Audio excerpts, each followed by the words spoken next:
राम मंदिर चढ़ावा विवाद में बड़ा खुलासा, सुरक्षा में भारी लापरवाही, एसबीआई पर सवाल और नए किरदार सोमेश आनंद की एंट्री। नमस्कार, आप देख रहे हैं शी न्यूज, मैं हूं आपके साथ रितिका। अयोध्या के राम मंदिर से जुड़ा एक ऐसा मामला सामने आया है जिसने पूरे देश को हैरान कर दिया है। करोड़ों रुपए के चढ़ावे की कथित हेराफेरी, सुरक्षा व्यवस्था में चौंकाने वाली लापरवाही, स्टेट बैंक ऑफ इंडिया की भूमिका पर सवाल और अब इस मामले में एक नया नाम भी चर्चा के केंद्र में है, सोमेश आनंद। सवाल यह है कि आखिर देश की सबसे संवेदनशील धार्मिक संस्थाओं में से एक में इतनी बड़ी चूक कैसे हुई और क्या एसआईटी की जांच इस पूरे मामले का सच सामने ला पाएगी। आइए समझते हैं पूरी रिपोर्ट। एसआईटी जांच में क्या खुलासा हुआ। सूत्रों के मुताबिक एसआईटी की शुरुआती जांच में कई गंभीर खामियां सामने आई हैं।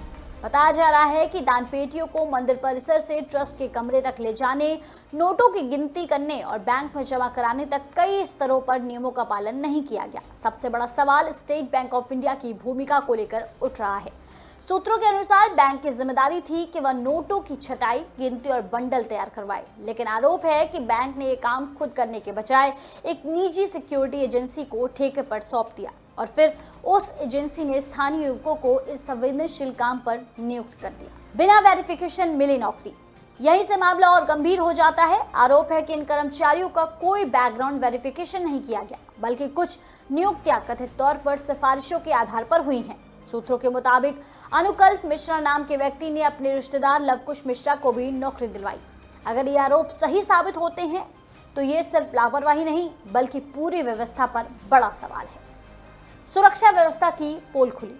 जांच में यह भी सामने आया कि कर्मचारियों के एंट्री और एग्जिट के दौरान ठीक से चेकिंग नहीं होती थी। ये तक दावा किया जा रहा है कि कोई कर्मचारी अंदर क्या लेकर जा रहा है और बाहर क्या लेकर निकल रहा है, इसकी निगरानी करने वाला कोई नहीं था।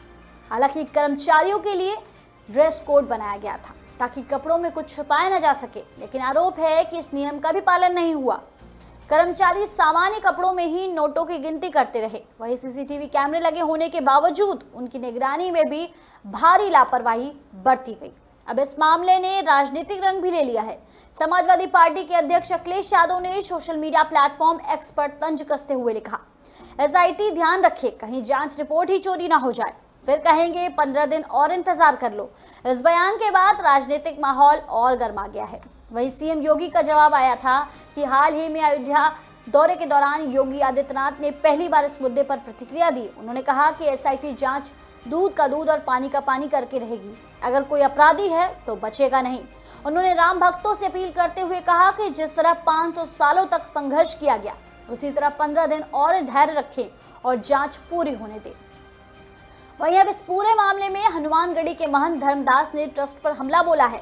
ब्राह्मण का हक खाना कितना बड़ा अपराध है। अनहित कर रहे हैं, साधु संत को सताकर किसी का वंश नहीं चलता है।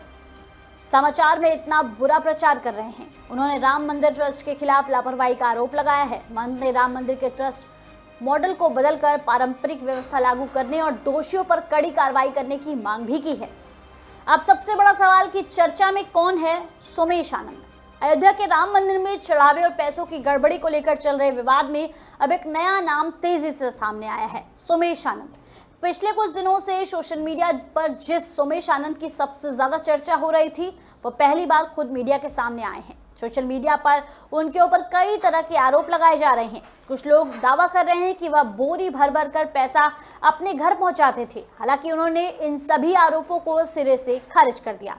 आपको बता दें कि मीडिया से बातचीत के दौरान उन्होंने कहा कि उनका वास्तविक नाम सोम शंकर आनंद है और वह मूल रूप से कर्नाटक के कलबुर्गी जिले के रहने वाले हैं। उन्होंने बताया कि उनका संबंध पहले विश्व हिंदू परिषद से रहा है और उसी दौरान उनकी पहचान राम मंदिर के मुख्य व्यवस्थापक गोपाल राव से हुई। उन्होंने कहा कि अगर किसी के पास सबूत है तो वह मुख्यमंत्री और एसआईटी को दे, बिना सबूत आरोप न लगाया जाए। उन्होंने ये भी दावा किया कि उनसे अब तक एसआईटी ने कोई पूछताछ नहीं की है। अब तक की जानकारी के आधार पर यह मामला सिर्फ कथित चोरी का नहीं बल्कि पूरे प्रशासनिक ढांचे की कार्यप्रणाली पर सवाल खड़े कर रहा है। एसआईटी की शुरुआती जांच में लगभग 150 संदिग्धों की पड़ताल की गई और करीब 25 लोगों पर कार्रवाई की संभावना जताई जा रही है। रिपोर्ट्स में पारदर्शिता, सुरक्षा व्यवस्था और ट्रस्ट के कामकाज में सुधार के सुझाव भी शामिल किए जा सकते हैं।